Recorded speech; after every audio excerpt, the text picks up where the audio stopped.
Hey everybody, welcome back to my channel. Today I'm going to be doing something a little different. I'm actually headed to Prairie View, Texas to go visit my sister and her family. It's me and Jordan. Say hi, Jordan. Say hi. Hi. So we're going to Prairie View, which is about 2 hours from where we live, just to see them. We haven't seen them in a little while. And then I have a bunch of furniture back there that I'm going to be giving to my nephew Solomon for his bedroom. Um, And then I'm also going to be getting like a little mini tour of her garden. Her and her husband garden. Her name is Toby. I mean, his name is Toby. My sister's name is Ashley. They're going to give me a little tour of their garden, and we're going to do a little walkthrough of their house because I'm going to be helping them renovate some of the rooms that they have in the house that they're ready to renovate. They've been in the house for a little while now, for a few years. I'm not sure. I want to say 3 or 4 years. And they're finally at the point where they're ready to start doing some renovation. And I want to say that I've had my eye on this house. As far as I've been wanting to get my hands on it since they moved in. She's just explained all the things that she wants to do, and I'm just really excited for her to start to get to do those things and to be able to help her do them. The house has so much potential, and the plans that they have are the things that they want. It's going to look so good when they're done. So I'm going to take you guys with me. I'm talking fast just because I'm kind of sitting in the parking lot trying to get on the road and get out of here. But I'm going to take you guys with me.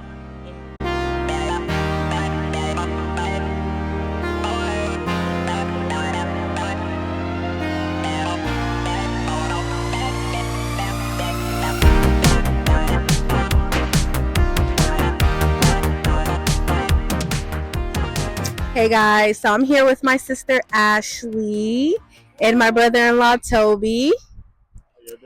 And right now we're gonna do a tour of their front yard, her front garden, and then we're gonna come back here and do a tour of their vegetable garden that they have in the backyard. Hello everyone, my name is Ashley and welcome to my garden. So my sister asked me to take you on a tour of the garden.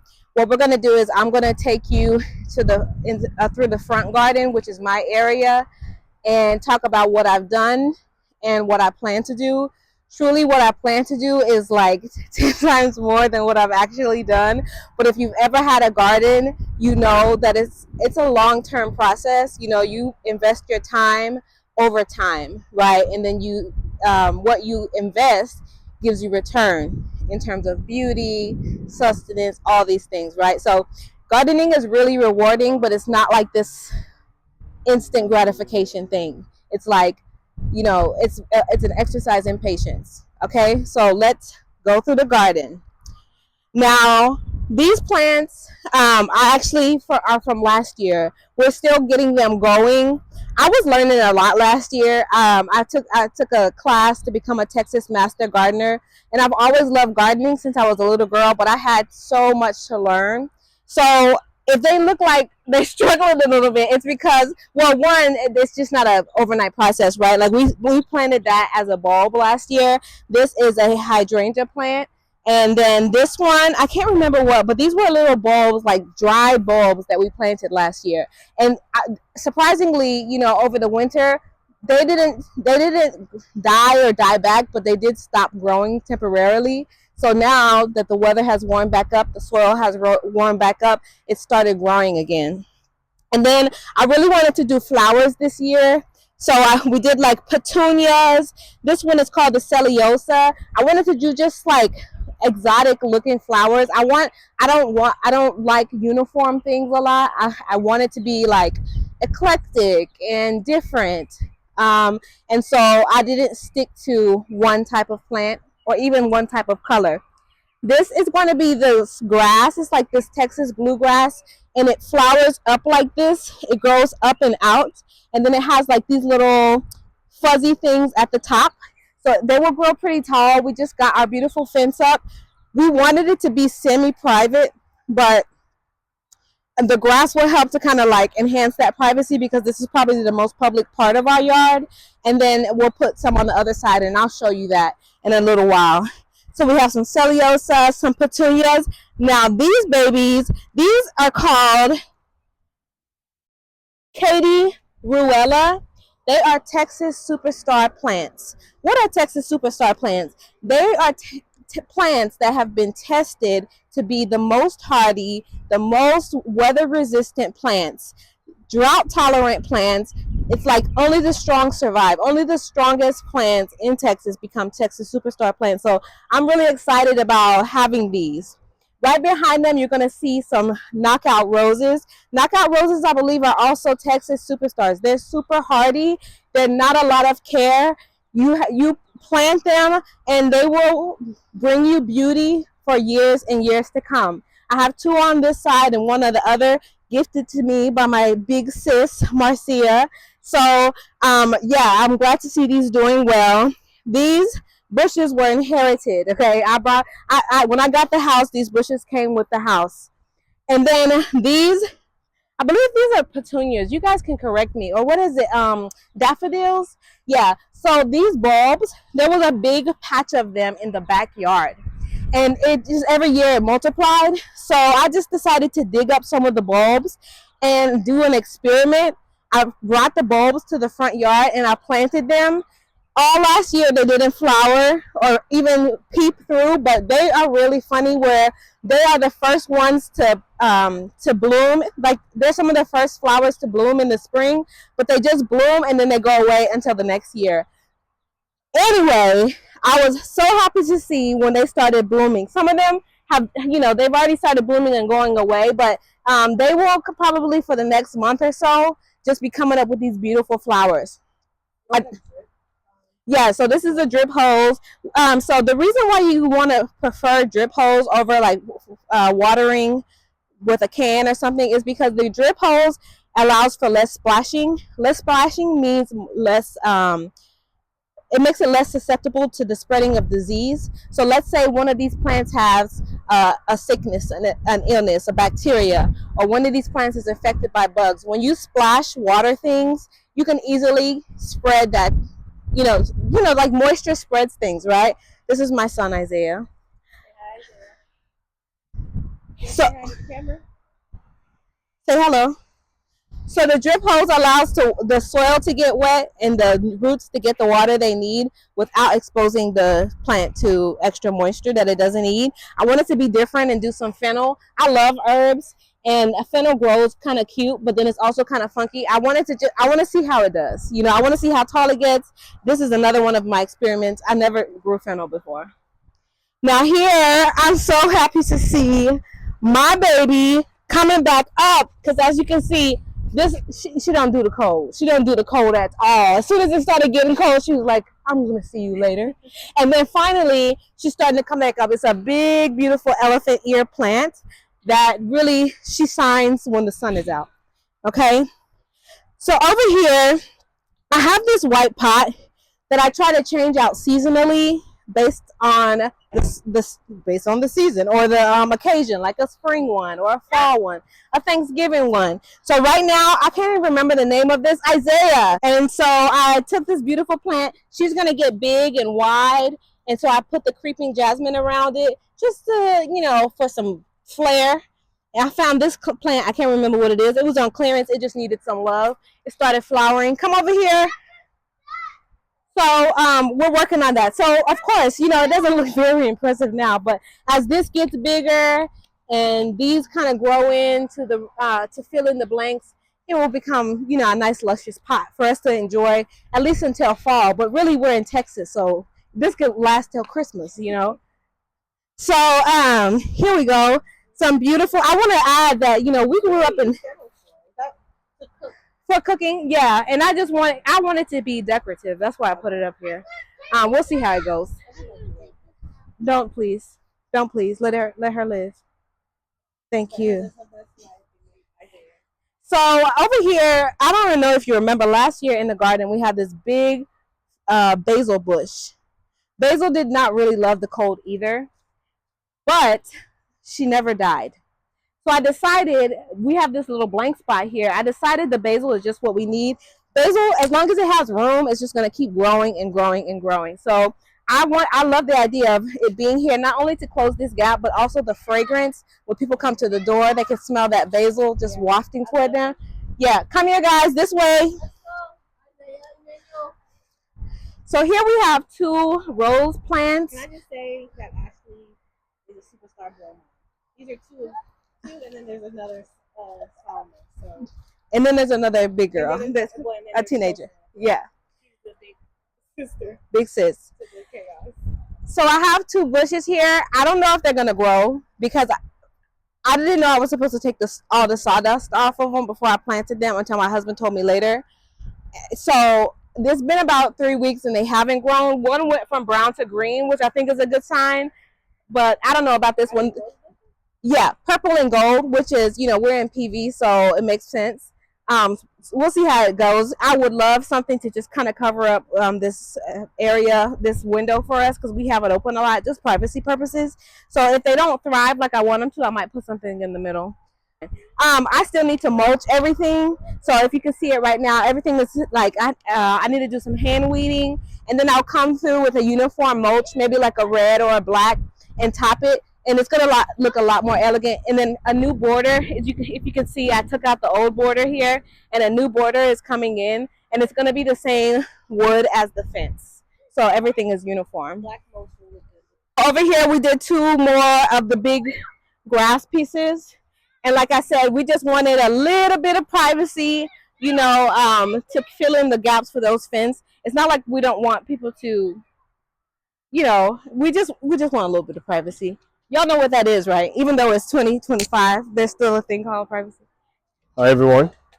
Well, welcome to the wannabe orchard.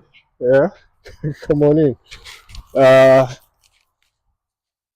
so about a year ago, I took the dumps from the tree trimmings from electric lines, and I had them dumped like 2 loads in here.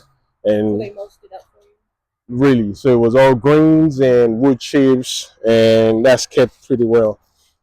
The idea is to actually make this a kind of food forest, trees, fruit trees.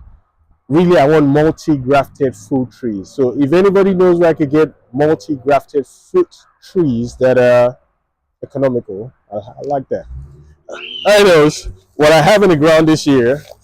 I put in a Texas fig, which was it's an ever-bearing Texas fig. It was just a single twig when it came in here, and now it's blooming.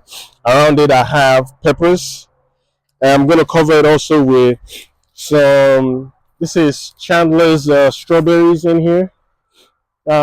This is all tomatoes, Homestead, and I think the last two are either Early Girl. In between or behind the next row, these are peppers, eggplant, pepper, eggplant, pepper, eggplant, pepper, eggplant, pepper, eggplant, in succession out there. And over here, we have a tomato, an eggplant, a tomato, an eggplant, a tomato, pepper, pepper, pepper, tomato, eggplant. I think they're called millionaire eggplants. That's what those are. There's Louisiana evergreen. I think that's what it's called. There's an evergreen Louisiana in there, the eggplants. This is a chocolate pepper. Interested. What makes it a chocolate pepper? Well, apparently, I guess the seeds will come out all chocolatey rather than green or red. Did I say the seeds? The fruit will come out like a brown looking. So, interested in seeing what that would look like. What else? Let me see. This is a purple beauty. That's another pepper. It's a purple beauty pepper. Well, hopefully on the uptake, you guys will see it. Here are tomatoes. Just to show you, we had a light freeze recently, and they kind of went down with that freeze. I don't know if I'm going to replant them or not. And between that time, I have a Atlantis melon in here. This year maybe no trees, but it'll be a melon patch. So I'll plant more melons in here. I want to show you guys. Sorry, say that again. The trees are. Let's see. Excuse me. Ideally, I like either an apple tree or a peach tree right here. So between the two, there'll be an apple tree, a peach tree on both ends. So this year, that's what I'm saying. Maybe right now, maybe not.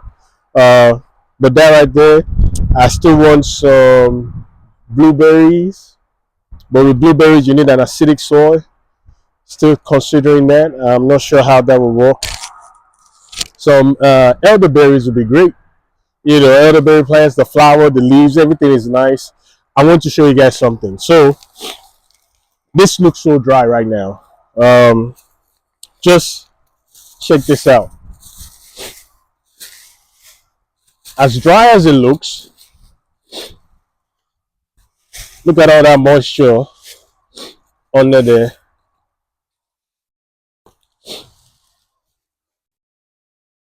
Now I am not even to the. I think I just finally go to, yeah. That's the soil right there. Now everything else before that holds moisture, and what I did, if you notice, I dug holes. Literally, I dig the holes, get to the soil, and then dig a hole a little bit more before I'm able to plant in there. And then I just use these guys to kind of mulch around it. But just wanted to show you how moist it is under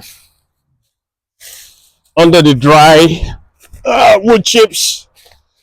So for the garden this year, a lot of things are changing a little bit. Um, I'm taking the melon patch away from here. Here's the tires out. Still moving that. But I'd like to show you, early in the season we planted onions. And last night I give the onions a shave. Cut out all these green leaves, because here's the secret, guys. Your onions grow big. Right now it's getting bigger. I've already started spooning the sides of it. So spooning. Yes, sir. Can I water the plants right here? Okay, we'll do that in a minute. Thank you. So, as you can see, the truth about onions is the more leaves you have, the more rings that are in your onions. So by snipping it off like this, I'm encouraging it to grow more rings. So it's gonna shoot another flower, shoot another leaf in between this. Just so you know, your alliums, they're not fruiting plants and they're not roots. They are just like grass. They need nitrogen. So rather than trying to pump potassium or calcium, NPK, potassium, and the other stuff, like you guys should figure it out. Wait, potassium, yeah. Instead of pumping all of that in here, what I've just done, I've just give it a light nitrogen boost, and then we'll see how that goes. I talked about, so onions in two ways, or there are many ways you can run it. Now these are onions in bags as well, and they're doing pretty well. That's turmeric. Back here, this six, that's kale. This is lettuce in the middle, and this is colored. It's a colored green. I have blue Chinese. This is blue Chinese cabbage. Oregano from last season, still thriving. Over to this bed right here. This is early Jersey. I believe it's a cabbage as well. Hold on, yeah, early Jersey cabbage. There was two in the plant. I split them in half, and the other guy's right there. Romaine lettuce. You want a big strawberry patch? There's still more to be planted. Romaine lettuce as well. And these guys are whoa. Broccoli. These are broccoli plants, all six. Broccoli plants, blue Chinese cabbage in between them.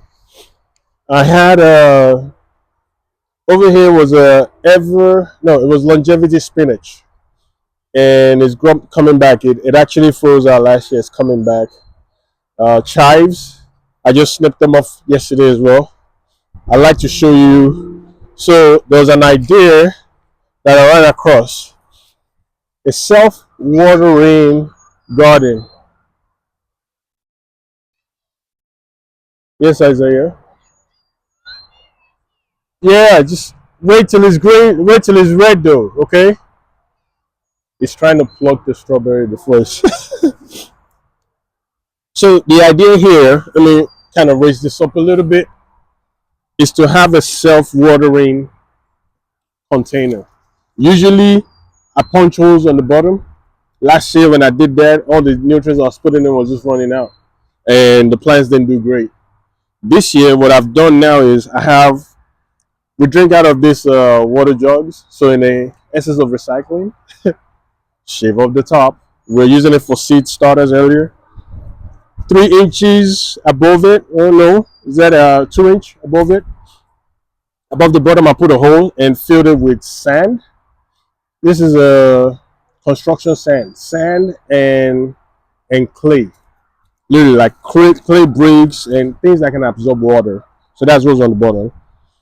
There's a membrane in between, a weed barrier in between, and then a growing medium. This was Miracle Grow, just regular ones from what's it called again? Sam's Club. So I got those from. And if you notice this pipe here, allows me to put water into, and the water goes all the way down to the reservoir. I fill it maybe once every 3 days, and the plants just, as the water tries to evaporate, the plants absorb it.